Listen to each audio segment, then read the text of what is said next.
Matamis na sorpresa sa mga magulang ang pagpasa sa licensure examination for teachers ng isang anak.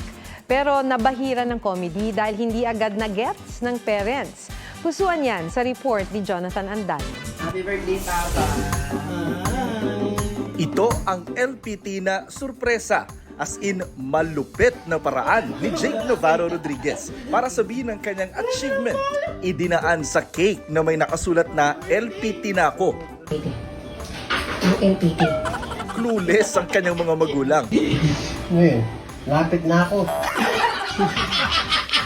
Pero talagang malapit na sa matagumpay na buhay dahil itong si Jake Ikaw umiiyak. Mas ka rin. Bakit anak ko?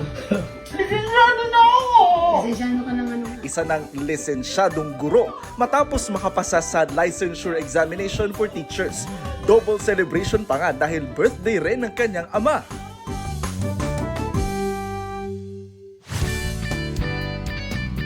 Matapos naman ang 4 na beses na pagsubok para maging professional teacher, pasado na sa March 2024 exam ang 50 anyos na barberong si Eduardo Lacerna. Balaan mo naman kung anong sakripisyo pag-ara ka na sa field na. Lesson plan, pulaw, lecture, ugtas, di ba? Pero tungkol sa happiness, kag vocation mo. Pero ito ang hindi kwentong barbero. 13 taon bago siya nakapagtapos ng pag-aaral. Nambalan ako na gani damo-damo kurso. Paliyo-liyo. Okay lang ang mga masakit ng nambal nila. Pero wala sila kayong sindi kung anong deep inside mo, ma'am. Gusto mo makatapos nila. Jonathan Andal nagbabalita para sa GMA Integrated News.